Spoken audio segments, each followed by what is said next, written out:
fellow peanuts, and welcome to anyone new to my channel or to this podcast. Now, this podcast covers true crime cases that may not be suitable for young listeners.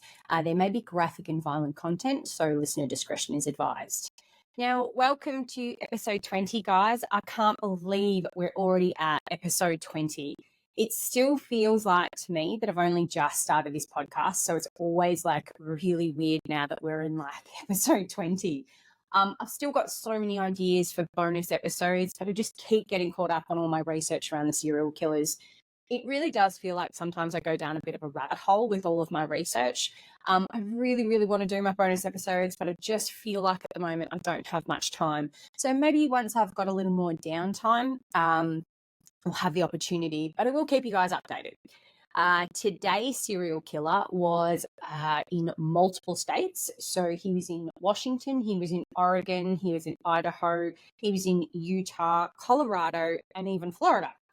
I've picked Colorado as our state today, just because I've got a couple of ideas already around other states, but we have already done Florida, Washington.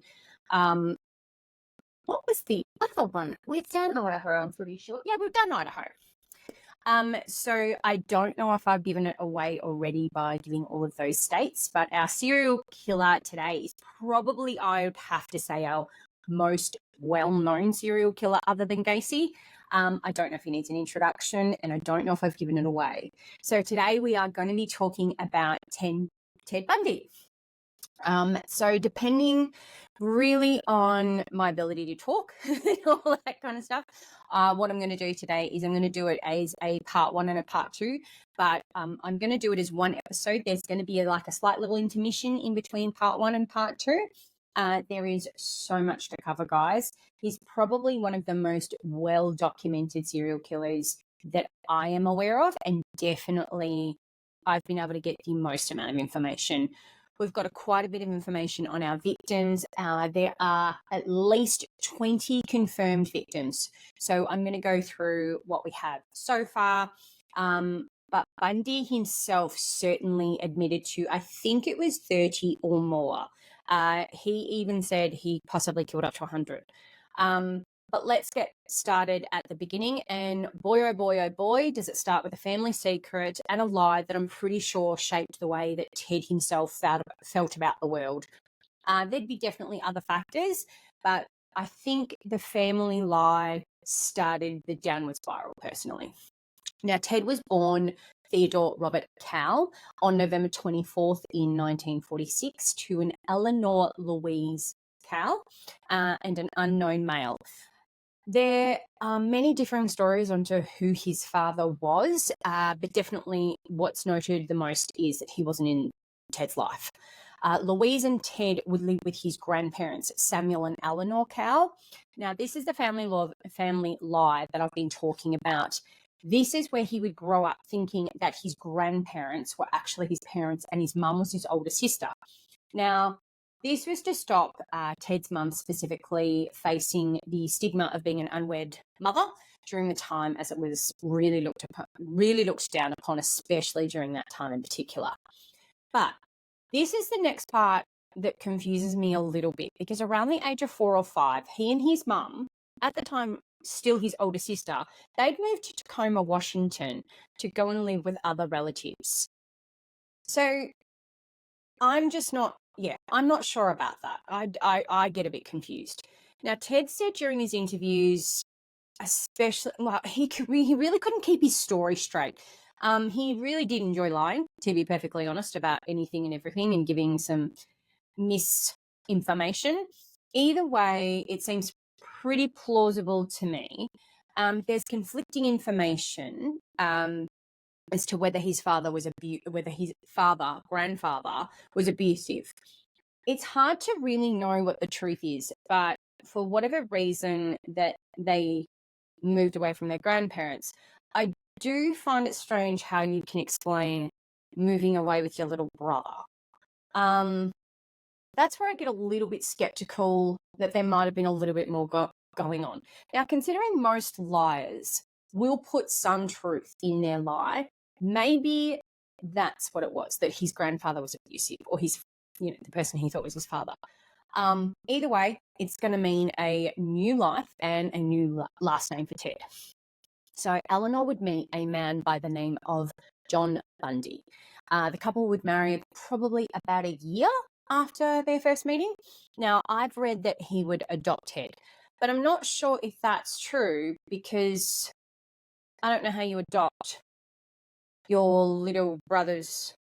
But anyway, Ted would actually become Ted Bundy. Now, through this marriage, they would actually have 4 children, and he would spend most of his time babysitting his siblings, not actually knowing at the time that they were his brothers and sisters. His stepdad would definitely try and form a bond with Ted, but he would take him on like camping trips. He'd try and do some father-son activities. It just didn't really seem to take, though. It almost seemed like Ted was really detached about the situation and his family. I do wonder, though, whether the reason that he was quite detached from that situation was because he already thought he had a father, right? So he's not really going to want to bond with someone who is not really his dad. So that's my sort of way of getting through it. I don't know if that's actually correct, though. But what I do, so he's not yet to discover, right, that his grandparents are his grandparents. What is known, though, about Ted during this time, it's also conflicting even down to the people that knew him. This is just my opinion, so bear with me. But I think this is due, and I've talked about this a lot on my podcast. I do really think it's the different faces that a serial killer shows to people. I'm thinking it's the way it fractures their personality, right? That's why we're always hearing such differing opinions on from each kind of person and why there's so much conflict. That's just my thoughts. But comment below if you think that it's something different, because I'd really love to hear someone else's thoughts on this, because it just seems like every time I do my research, there is such conflicting information on serial killers, like their family, their friends, their partners, all that kind of stuff. It's always really different. Some people will remember him as charismatic and outgoing, really popular with the girls, whereas some would say that he was a bit of a loner and socially awkward. So while in school, he really focused on skiing. He was often finding his way up to those slopes with stolen lift tickets, I might add. So his reputation for stealing would get him in a little bit of trouble, not once, but twice during school. Now, he's arrested on the suspicion of burglary and auto theft all the time while being in school. However, by the time he graduated from high school, his record was expunged because he's a juvenile. So it was good for him that it was, because without a clean record, right, he may have not gotten the education that he actually got because he went on to college. So if that hadn't been expunged, he wouldn't have been able to do what he's got to do. But after high school, he's going to attend the University of Puget Sound. I think that's how you pronounce it. But he'd only be there for a small amount of time. I think it's less than a year almost, and he transferred to UW. Now, UW is otherwise known as the University of Washington. I do know this because I've heard people call it UW and all that kind of stuff. So you'll hear me say UW rather than University of Washington. Now, I have not been able to identify whether he was studying Oriental studies or just Chinese. But it was during this time in 1967 that he'd meet a woman that's going to send him on a really dark path. Maybe that's the wrong way to put it, guys. I don't know, because it really sounds like I'm trying to blame her. But this relationship itself would change the course of his life. Bear with me.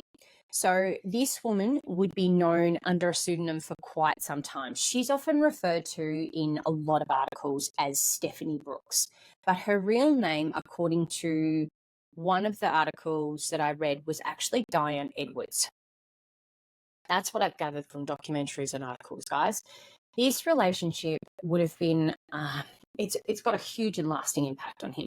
I can't remember, though, if it's something that I read, something that I watched, or something that I pulled together in my own interpretation. But the women he killed actually looked like his first girlfriend. That part in the middle, all that kind of stuff. But given what drives serial killers, I wonder if it was due to more the rejection that led him to people killing women who looked like her, like he was killing her over and over and over again. I wonder whether that was it. That's just, yeah, I can't remember if it was something I read or something that I pulled together in my own head.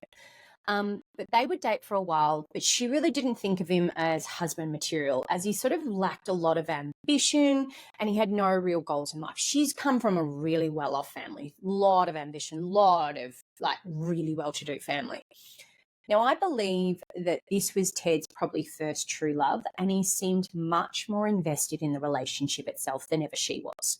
Now, after about a year of dating, she would end things because she just didn't see the relationship going anywhere or progressing anywhere. This is not going to be the last time we hear about Diane, but he would lose all focus at school because of this, and he would eventually drop out just because of all of this heartbreak that he felt. Now, it was also around this time that he discovered the family secret, that his sister was actually his mum. He's going to tell multiple stories about how he found out, but ultimately he did. This, on top of his first heartbreak, was a really, really pivotal moment for Ted. And I think this is Ted's snapping, breaking moment, and it's his pathway to becoming a serial killer. It's often these pivotal moments that something just clicks in their head, right? So I think for me, that's why I think it's this moment. But after dropping out of school and taking odd jobs here and there, he'd even work briefly on a presidential campaign. He'd then travel around the country visiting his family. But once he was back in Washington in 1969, he's going to meet a lady by the name of Elizabeth. Now, she would stay with him even after his arrest. She'd report him to the police. We'll hear about that later as well. But she was a single mum from Utah. I watched a great documentary on her and her life with Ted. It's Falling for a Killer. They met at a bar that's called the Sandpiper Tavern. Netflix also depicted their relationship, extremely wicked, shockingly evil and vile, with Zac Efron and Lily Collins. I really quite enjoyed that as well. So there's quite a bit on their relationship out there. So if you want to go and watch those things, I suggest you go. If you want to know a little bit more about that, that's definitely my advice. Okay, so let's return to these college years. He would re-enter UW, and this time he'd major in psychology. Now, while studying, he would end up taking a job, a work-study job at the Seattle Suicide Hotline Crisis Center. Now, I've read that people would find him really empathetic and he would approach matters really logically to stop people from hurting themselves. He definitely had a lot of people fooled at this stage in his life. He even had hopes of becoming a lawyer. He'd even be accepted into law school and he'd start down this pathway. Now, to show empathy as a serial killer is really unheard of. So I think that's where I say he's got everyone fooled. He is masking it up. Like he is on a pathway to becoming a well and truly a psychopath. He's doing really well in his classes. He's loved by his peers, and he's got some really great job opportunities. And his future seems really bright at this stage. But things are about to take a really not so great turn. He would join another campaign trail, and while he was away, still with his girlfriend Elizabeth, he had reconnected with his ex-girlfriend Diane. That's the one he started dating during his first year of college, and she was struck at how successful and driven he seemed now, and the two would end up rekindling this relationship. She'd fly several times to see him. He'd fly several times to see her. They would start talking about marriage. And at one party that they were at, he even introduced her as his fiancée. Then suddenly, about 6 months, I want to say 6 months into the relationship, he just abruptly cuts off all communication. He's refusing to answer her phone calls. She's left letters. He's just ghosted her completely. And when she finally reached out to him, and he reached him and asked him, "Hey, what on earth are you doing?" "I've got no idea what you mean," was his response. Now, I think that he went out with her purely to end that relationship as a revenge tactic, to say, "Hey, look at me now." And it's just, I think it was a revenge tactic. But following this breakup, his education begins to start to suffer. He begins skipping classes, failing tests. He's slowly disappearing from all his law school ambitions and his classes, and he's end up disappearing completely. But But as soon as this started happening, young women would start disappearing from that particular area. And we all know how that turned out, but we're going to get to that. So this is the podcast where we're going to start talking about the victims. Once again, guys, I will take the opportunity to advise my viewers and listeners that some parts of this may disturb you. I just want to give you a heads up. So let's start with our first known victim. Now, that was Karen Sparks. Now, sorry, guys, but before I continue, I will be discussing the known victims, not any of them that have been suspected today. He did confess to over 30, possibly more, but there are 3 suspected victims before Karen, but we're only going to talk about the known and confirmed victims, okay? So Karen was actually known for a really long time as Joni Lenz. Now, this was to actually protect her identity. She was featured in that documentary I mentioned before, Falling, that one. And the only thing that springs to mind when I watched her was she was so incredibly brave. She was a really shy, a really friendly girl with no known enemies. And it was really quickly determined that what actually happened to her was just basically an act of extreme violence. Ted would actually break into her basement bedroom. She'd shared a house with about 4 other people. Nobody even heard her attack. We're going to hear that a couple of times, by the way, guys. She was a dancer as well as a student at UW. He had brutally attacked her with a rod from her bed. He would rape her with that rod as well. She wasn't discovered for 18 hours. Now, her roommates would actually go and check on her because they were really worried why she spent the whole day in bed. He even ruptured her bladder when he assaulted her, and she would remain in a coma for 10 days after her attack. She's left with multiple injuries. But it's only recently that she has consented to use her name. So during that particular documentary, she talks quite a bit in depth. She was left with a lot of injuries.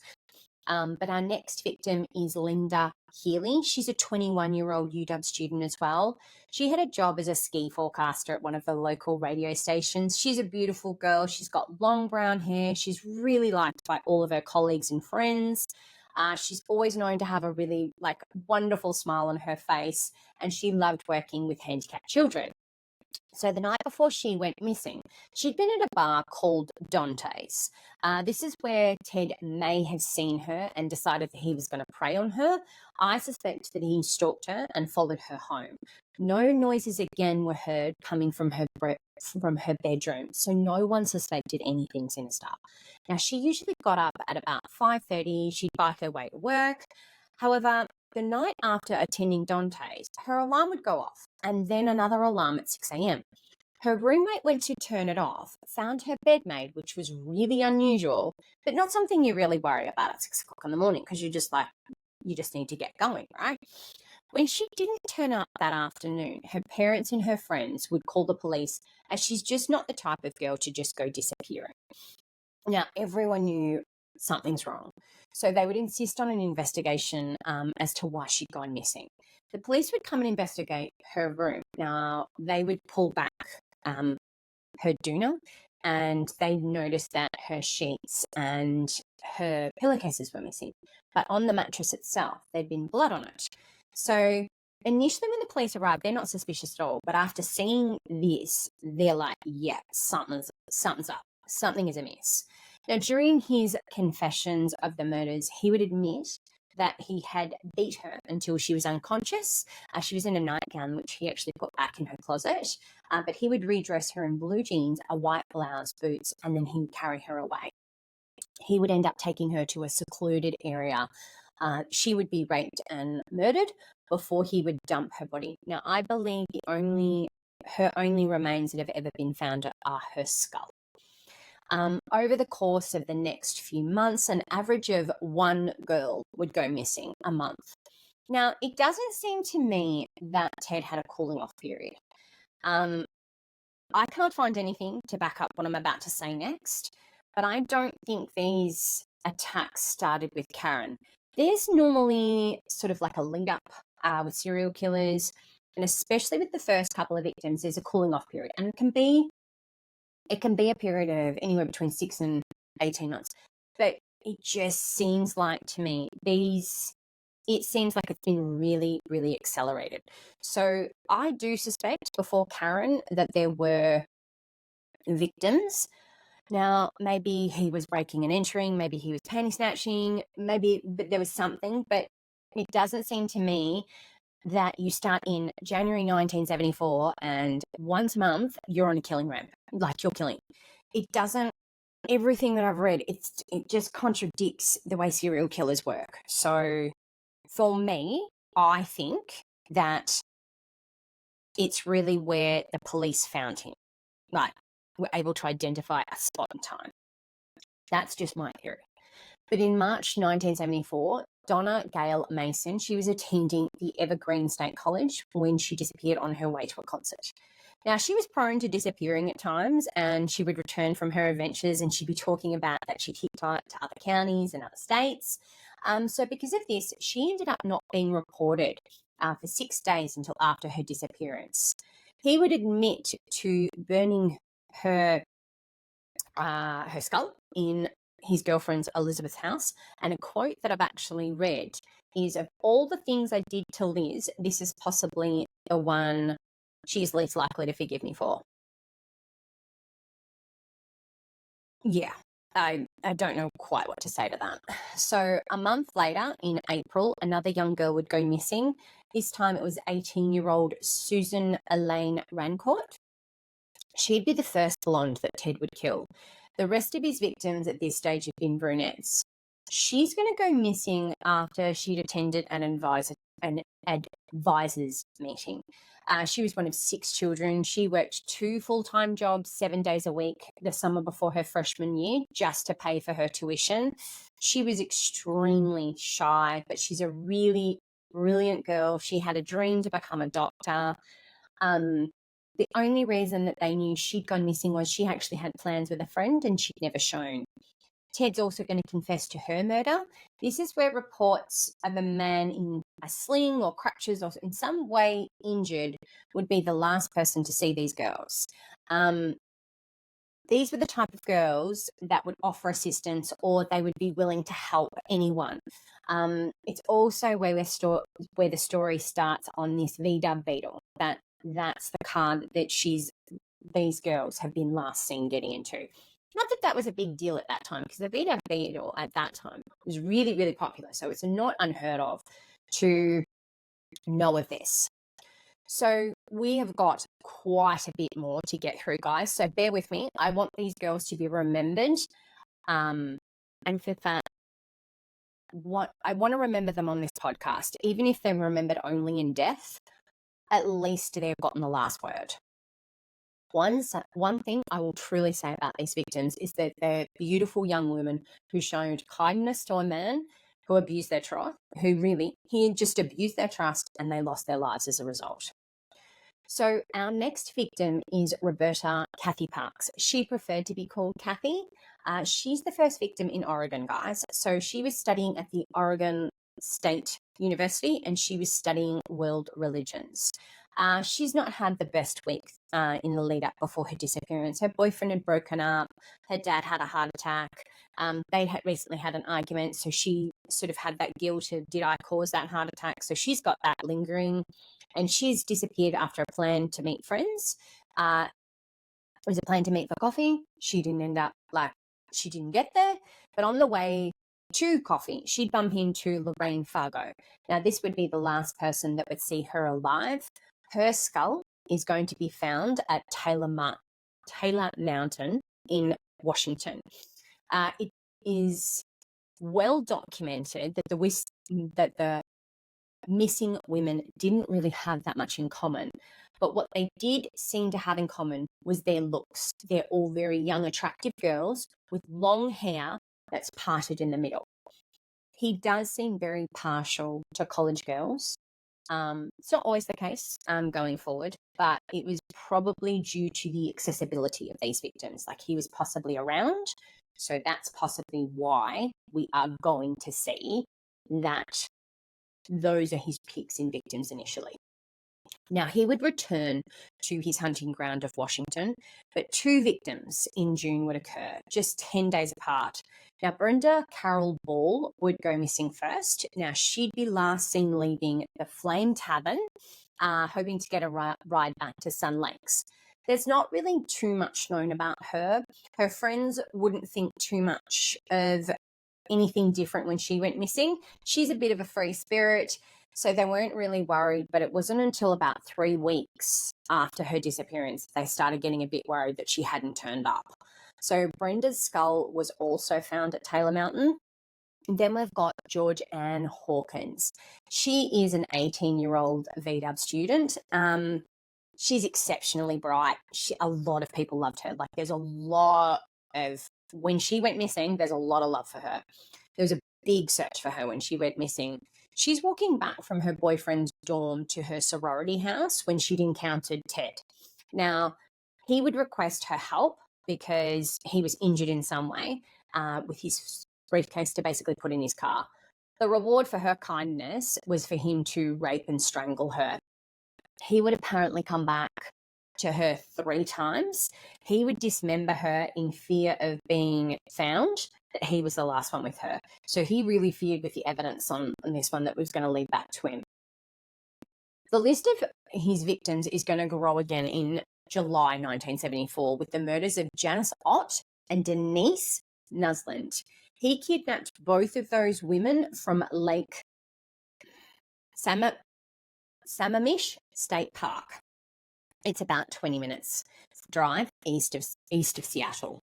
Now, these particular abductions happen in broad daylight. Very brazen attack, like to be doing it in broad daylight. Witnesses are going to report a man with a left arm in a sling that had approached them. He'd introduced himself as Ted, and he's asked for help rigging his sailboat to his car. One young woman and she's interviewed on that documentary. It's really interesting. One young woman initially obliged, but she grew hesitant when she approached the beetle and there's no sailboat. She also said she got a feeling in her gut something was amiss. So she would actually say no and walk away. But both girls that did go missing, they were just looking to enjoy a day at the lake. Janice, she's working at the King County Juvenile Center. She was struggling a little bit because she was a newlywed and her husband's in California and she's away from him. All she wants to do is help others and change the world for the better. Denise, she's hanging out with her boyfriend and another couple while there, and they had a picnic just before she went missing, and she'd never return after going to the restroom. So finally, in August of 1974, just outside of Seattle, the remains of the missing girls were actually found, and they've been identified. It was remarkable that the police were even able to get anything to identify them with, right? It's because, so there's 5 thigh bones, a couple of skulls, and a jawbone. Now, these girls would be identified as Janice Ott, Denise Nusland. They both disappeared in July. And it was around this time that the girls would stop disappearing around the Washington, Oregon area. And that's because Ted's been accepted into the University of Utah as a law student. He arrived in Salt Lake City in 1974, and it really didn't take him very long to pick up all of his old habits. And so begins a massive amount of terror for the young girls around Utah. Ted's already left a trail behind him of missing or dead girls, as well as a girlfriend who was really unsure of the man she's fallen in love with. She's seen a darker side of him in the last couple of years, and so she's kind of frightened at this stage of the man that she's in love with. It's really only going to get worse for Elizabeth, so I really do feel a lot of pain for her. Nancy Wilcox, she's going to be our first victim in Utah. She disappeared in October 1974. She'd stormed out of the house with her dad. She's a 16-year-old, she stormed out after a fight with one of her parents. In the background, you can see a map. Now, Ted would say during one of his confessions that he would take her to the orchids, he'd restrain her, and then he'd allegedly taken her to his apartment for 24 hours. He's done unspeakable things while he's with her, but her remains have never been found. Now, the next victim, she's a 17-year-old daughter of a police chief. Her name is Melissa Smith. I think she's probably one of the most well-documented victims, just because of the fact that she was a daughter of a police chief. She'd disappear, though, after being with a friend at the pizza parlor, and she was headed to a slumber party. She was really taught to be self-aware and aware of your surroundings, but she would also be lured away by Ted Bundy. She would be beaten, raped, and strangled. He'd leave her body at Summit Park. Now, I don't know how many of his victims, but I believe it was all of them, that he would revisit the bodies and perform necrophilia. He admitted to this during his confession. He was just really a perverse individual, right? Most of his victims have been violated already in unspeakable ways. There are so many more things that he did to his victims, and I'm just not willing to lend a voice to them. But one thing that I will comment on is he really did like to revisit the bodies. So just a couple of weeks later on Halloween, he's going to murder again. Another 17-year-old, Laura Aim. She'd just dropped out of high school and she's living with friends. She's working odd jobs just to make some money.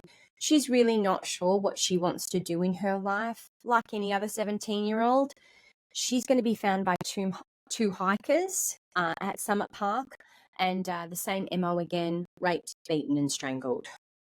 So on November 8th, 1974, he's going to make his biggest mistake. It's going to lead to his capture, and it's going to lead to his conviction. Carol DaRonch. Now, she would be Ted's undoing, but it still would be another 11 months before they're going to capture him.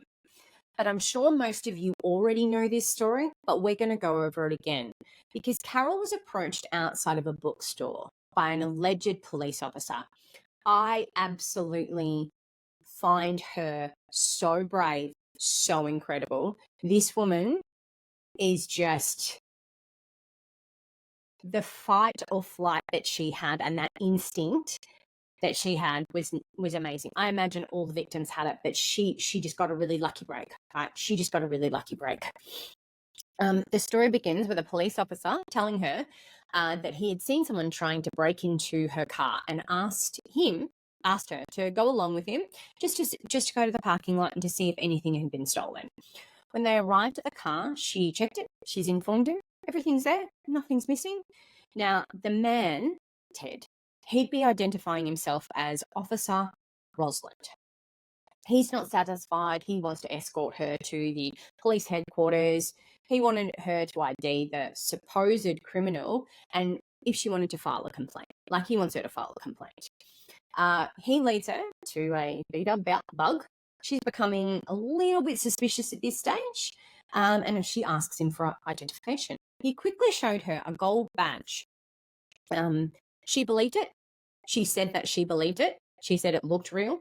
So she gets in the car. He drives off quickly in the opposite direction of the police station, though.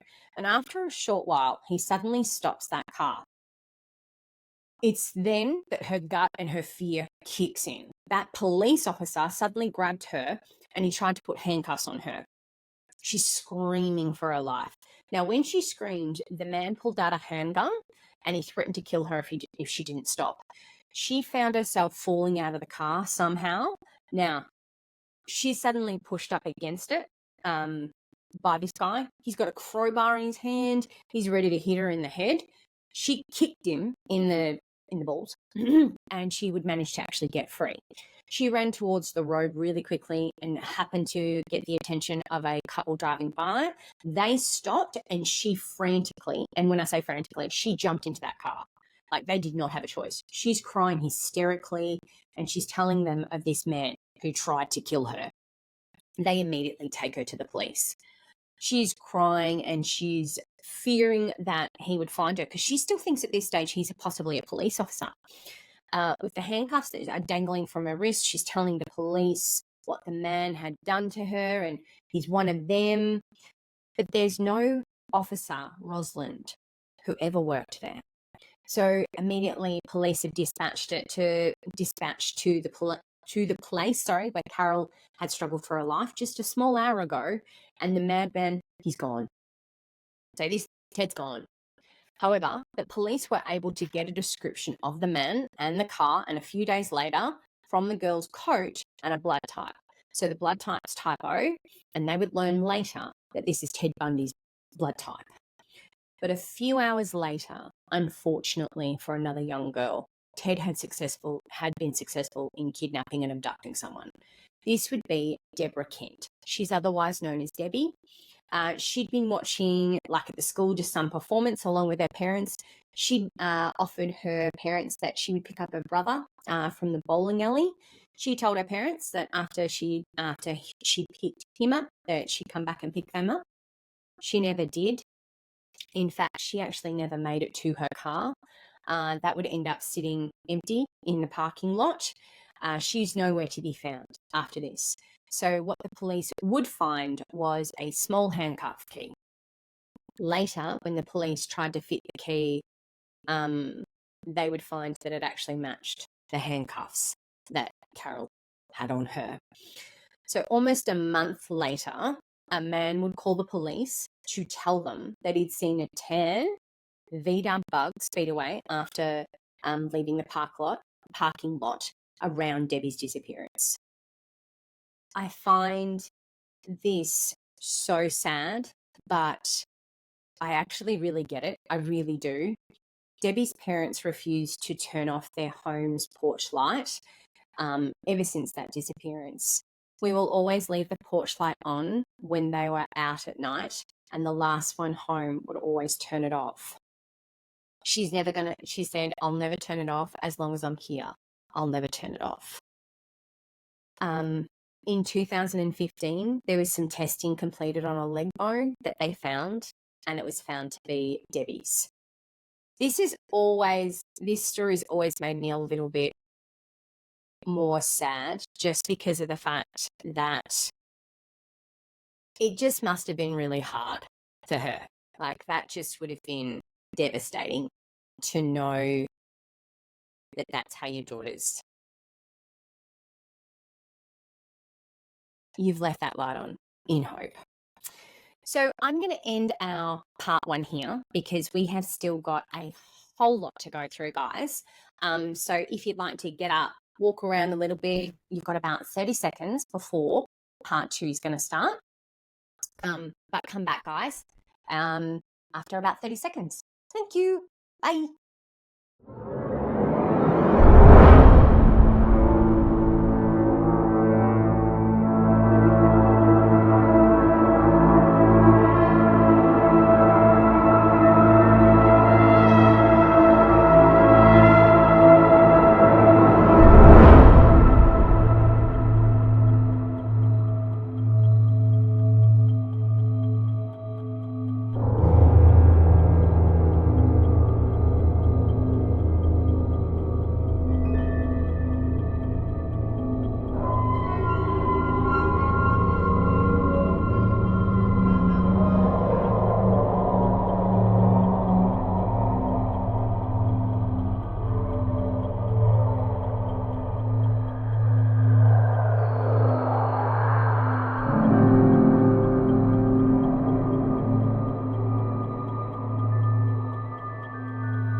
Welcome back, my fellow peanuts, to part 2 of episode 20 on Ted Bundy. And thank you all for coming back after your little break. Let's get back straight into it, though.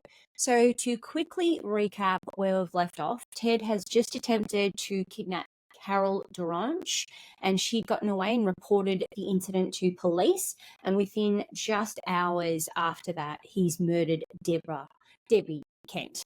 So far, we've discussed 13 victims as well as 2 survivors. Things don't get really any better from here, guys. So let's get back to part 2. So I'm guessing possibly that Ted got a little bit spooked by his attempted kidnapping with Carol, because the murders seem to have stopped for about 4 months at this stage. It was around this time, though, that Elizabeth was starting to have some real doubts about him. A close friend would actually show her the sketch and the account of what Melissa Smith had gone through, and just a sketch of the could-be killer. She knew just in her heart of hearts that that was actually Ted. It wasn't just her, and her friend even mentioned it to her, and her friend was just like, hey, here's a sketch. I really think this is Ted. It's not that she just had a dislike or a mistrust for this guy. She just believed really hardcore, this particular friend, that Ted was the murderer. And deep down, Elizabeth must have known her friend was right, because she could see the resemblance between the sketch and Ted. He drove a VW Beetle, which had been similar to what had been seen at these crime scenes, or these missing scenes, I should say, sorry. She'd also seen some crutches, even though he'd never injured his leg. So she's anonymously called the Seattle Police Department in August 1974 and stated that her boyfriend might be involved in the recent disappearances and murders cases. She's called again later and given even more pertinent information that might assist them, and she's agreed to show them recent pictures of Ted. These would be shown to witnesses. However, the witnesses couldn't really make a positive ID at this stage, right? So Elizabeth's would just eventually, she'd just be filed under nothing, basically. The investigators, they'd end up turning their attention towards more likely suspects, and Ted Bundy was forgotten about, essentially. She still felt like something was off, and she'd even go to her father and say, hey, is there anything maybe you could do? Maybe you could report him? And he would actually tell her, if it isn't Ted, you're going to have ruined his life. So do you really want to be responsible for that? He doesn't even ease his own daughter's concerns. He just says you shouldn't do it because it's going to ruin his life. So she's sort of left wondering, well, I guess I'm just wrong. So I'm guessing that's like the very definition of gaslighting, right? Like, it just seems like it to me. So almost like he knew that he was on the radar, he ended up moving from Utah to Colorado. So Ted, things picked back up in January 1975. Karen Campbell and her fiance and his kids would be staying at the Wild World Inn. And his fiance, he didn't move from Utah to Colorado. He started his victims in Colorado. Sorry, I should define that. So Karen's fiance, he's attending a conference at this particular inn. So she's gone to enjoy a little bit of a getaway, and she's also looking after the kids and getting to know them a little bit. She'd disappear after going to get a magazine. Her fiance would actually initially think she had left him, as they'd had an argument regarding when they would have their wedding. Things would turn out to be far worse, because about a month later, her body would be found and animals had basically scourged her body, which would hinder the cause of death. But they were able to at least identify that there were some blows to her head. So a couple of months later, in March, Julie Cunningham, she's going to disappear next. And Julie was attractive. She's a really nice young woman. She's working in a sporting goods store while also working part-time as a ski instructor. He would approach her in the parking lot. She was on her way to meet a friend, I believe. He would more than likely use that ruse again, that he needed some assistance, he'd hurt himself, and according to his confession, she would be another one that he would revisit her body to make sure that there was no evidence. I have no doubt he's doing unspeakable things while he's revisiting these victims. Her remains, though, have also never been found. In April 1975, 25-year-old Denise Lynn Oliverson, she's on her bike to her parents' house after a little bit of an argument with her husband. She wouldn't be known to be missing until the next morning, because her husband would call her parents when she hadn't returned home. He sort of thought she needed a little bit more of a cooling off period, so that's why he didn't call that night. And her parents would actually tell him, no, she never arrived. The police would then search the path that she would have taken. They find her bike and her sandals, but there's no sign of Denise. Ted would also confess to her murder, and the police did note that the gas receipts that he had would place him in the area at the time, so they didn't have any reason to not believe him. Her remains have also not been found. In May, Ted was parked outside one of the, I think it's called Alameda Junior High School in Idaho. Now, that's just north of Salt Lake City. And after seeing a 12-year-old girl by the name of Lynette Dawn Culver walking alone by herself, he lured her away into his vehicle before he drove off and would take her to his Holiday Inn hotel room. In that hotel room, he would rape the young girl, and he drowned her in the bathtub. He would dispose of her body in a river. He provided more intimate details of her personal life in his confession. Her remains have never been found, but because of the details of what he knew, they said that she was a confirmed victim. The last victim before Ted was arrested, this will not be his last murder, okay? The last victim in this area. So 15-year-old Susan Curtis. Now, she vanished from the campus of Brigham Young University. Like many of his victims, she's abducted she'd been attending a Mormon youth conference. She lived in the same neighborhood, and she'd actually attended the same school as Debbie Kent. With all of his murder confessions and tallies and all of that kind of stuff, he'd actually almost forgotten about Susan. In fact, she would be the last person he would confess to before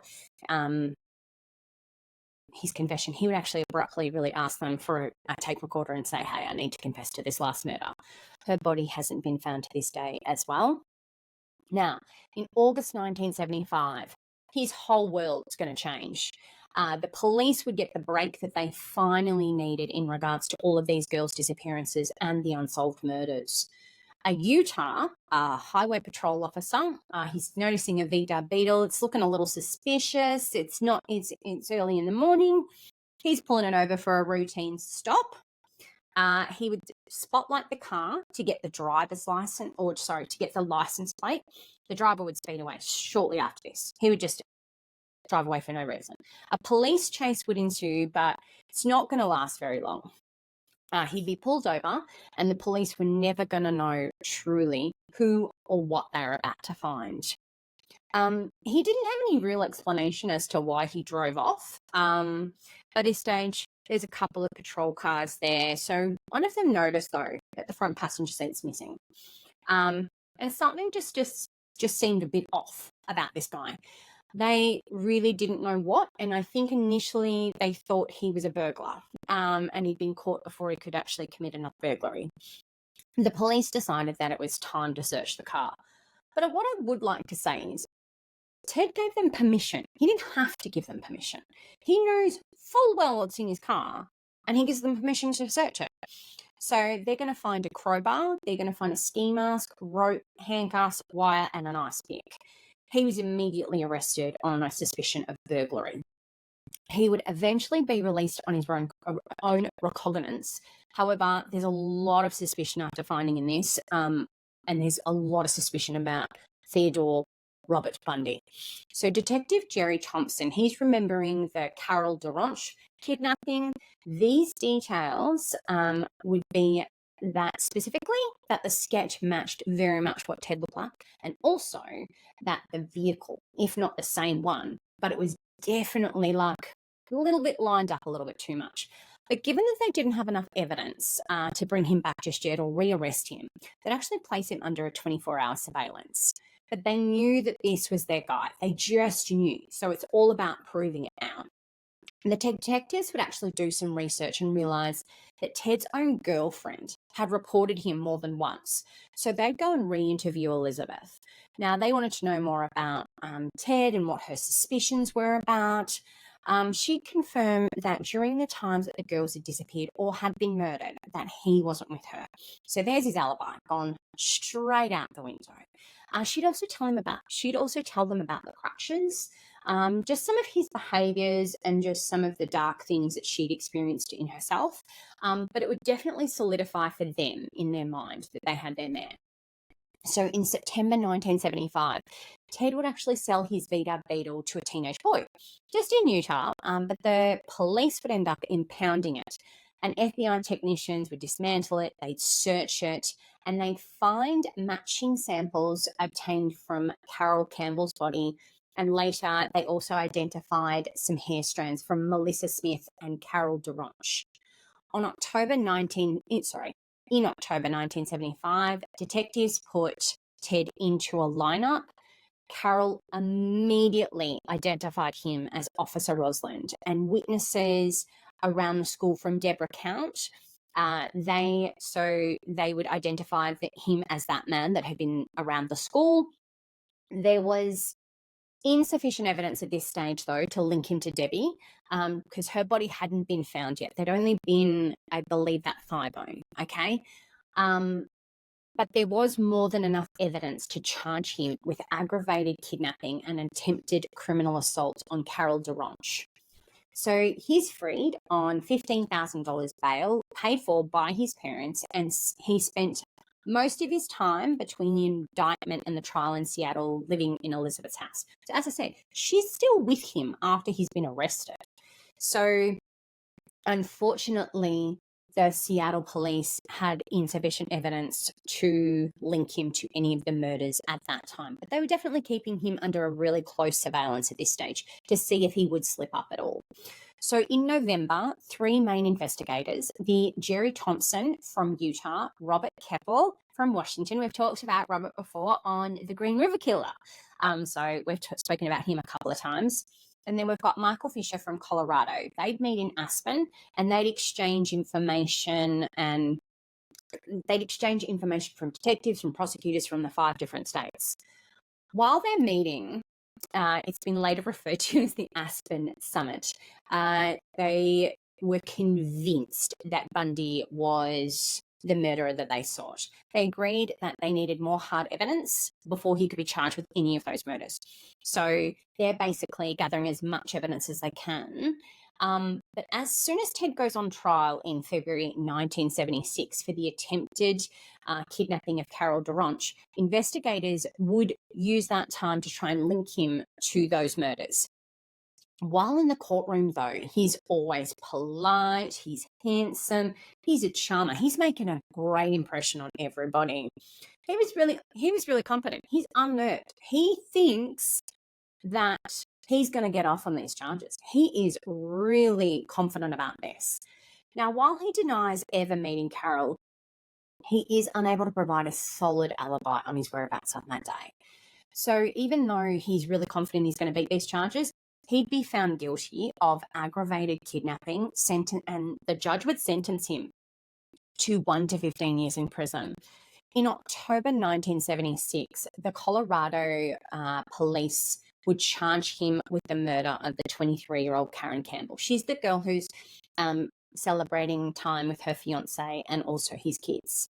Her body was found in Feb 1975, and investigators just felt they had enough to link him to that crime.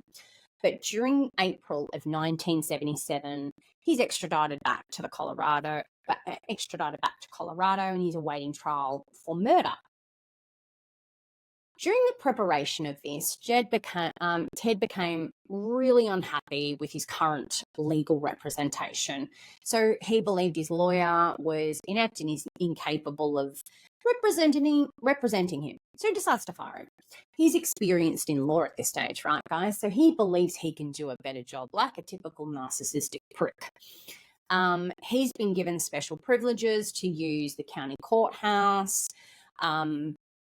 So he's basically using this time, and he waited until no one was looking, and he jumps out a second-story window in June 1977. He's recaptured 8 days later while trying to leave in a town in a stolen car. I might add, okay, guys, that is ballsy. That is really, really ballsy.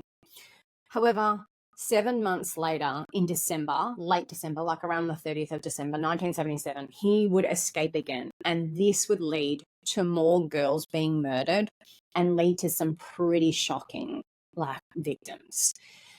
This truly broke my heart for the families of the girls in Florida because he's broken out. But in the last 7 months, right, Ted's eaten very little and he's lost around 30 pounds. I think that's around 10 kilos, guys, when you broke it into kilos. But that would lead him to being able to shimmy himself like through a light fixture hole in the ceiling of his jail cell.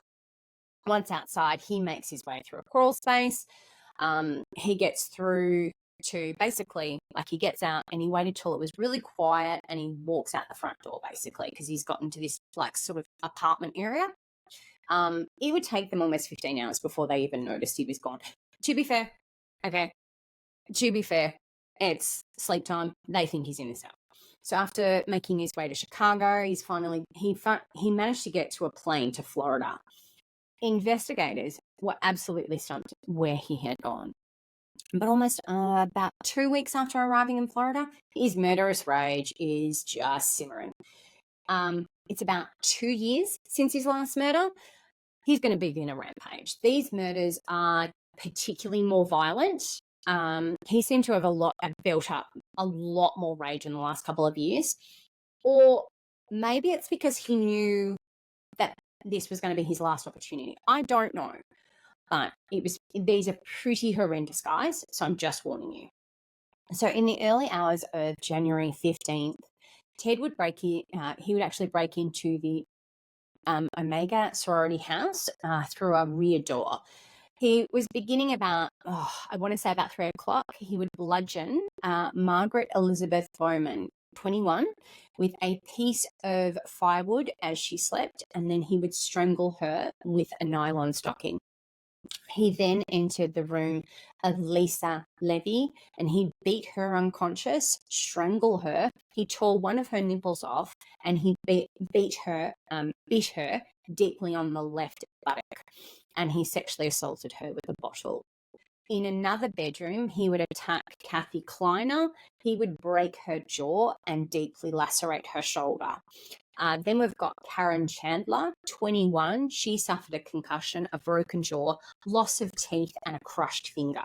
Now, Karen and Kathy, they would actually survive their attacks, but Lisa and Elizabeth, they would lose their lives. One of the victims that I just discussed before that he bit, pardon the pun, that's actually going to come back and bite him. So the reason he got scared was he saw some headlights or he heard someone, whatever it was, but he got scared off and bolted out of that house. Now, the police would determine that 4 attacks took place in the less than 15 minutes, and within earshot of at least 30 witnesses who didn't hear a thing. So after leaving the sorority house, he breaks into an apartment about 8 blocks away and attacks a 21-year-old Florida State University student by the name of Cheryl Thomas, dislocating her shoulder, fracturing her skull and jaw in 5 different places. She's left with permanent deafness in her left ear and an equilibrium damage that ended her dance career. On her bed, they would find a semen stain and pantyhose mask that would be linked to Ted. In February, the Lake City Police, they would receive a phone call for the disappearance of another 12-year-old girl by the name of Kimberly Lynch. They're hysterical. Their daughter has disappeared that day. A massive, massive search is launched. She's disappeared from school grounds. The last person to see her would be her little friend by the name of Priscilla, and she'd actually seen her getting into a car and then disappear. Unfortunately, she wasn't able to give an accurate description of who this person was, but they would find her body 8 weeks later in a state park. The young girl's body, there was so much decomposition, they couldn't get a lot of results out of it. But this would be Ted's last victim in Florida before he was caught. With insufficient money to pay for his overdue rent and a growing suspicion that the police were after him and all that kind of stuff, he steals a VW Beetle. I don't believe using it, I'm sorry. And he's getting out of town. He's getting out of Dodge. He's getting out of Florida. 3 days later, though, He's stopped by a Pensacola police officer by the name of David Lee near the Alabama state line, and a vehicle check, it's reported as stolen. So it's almost instantaneously when he's under arrest, he would kick Lee's legs, David Lee's legs out from under him and took off running. The policeman fired 2 warning shots, then gave chase and tackled him. Personally, I think he should have just shot him then and there. The 2 would struggle over Lee's gun before he was finally subdued, and they were able to arrest him. In the stolen vehicle, they'd find 3 sets of IDs belonging to female FSU students, 21 stolen credit cards, and a stolen TV set. They'd also find some prescription glasses and basically a disguise. And it was identified that he was taking on the alias Richard Burton, working for the fire department. Now, once he's been transported, at this stage, they still don't know that he's Ted Bundy and that he's on the FBI's most wanted list. What Ted would say while he's in the back of that vehicle was, "I wish you had killed me." Theodore Robert Bundy would face 2 murder trials. Now, they're both spaced within about 3 years. His first trial was set for June 25th in 1979 in Miami, Florida. Now, this court case is going to centre around the brutal attacks on those sorority sisters. And the second trial would take place in January 1980, and that was in Orlando, and that was for Kimberly Leach. Both trials would result in some less than favourable ways for Ted. However, it would be those sorority murders that would seal his fate forever. There are 2 things in the trial that would sway the jury against Ted specifically. The first was one of the sorority sisters, she testified on the night of the murders. So while she's on the stand, she pointed to Ted as the man she'd seen fleeing down the stairs and out the door of the Omega house. The second event that swayed them was the testimony of a dentist. I'll just say a dentist. He would testify and show pictures of the bite marks and Ted's dental impressions and how they matched. It was really, really hard to argue with that type of evidence. I might add, guys, that Kathy, Cheryl, and Karen, I think her name was, testified during those trials particularly. The jury would deliberate for about 7 hours before they convicted him.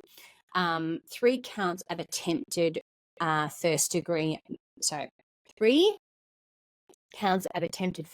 murder, and the 2 murders of the sorority sisters, and 2 counts of burglary. So he was immediately imposed with the death sentence for those murder convictions. Now, after many delays, the Kimberly Leach trial would begin in January 1980. This time, Ted had decided not to represent himself. Instead, he would hand that responsibility over to 2 defense attorneys by the name of Julius Africano and Lynn Thompson. Their strategy was to plead not guilty by reason of insanity.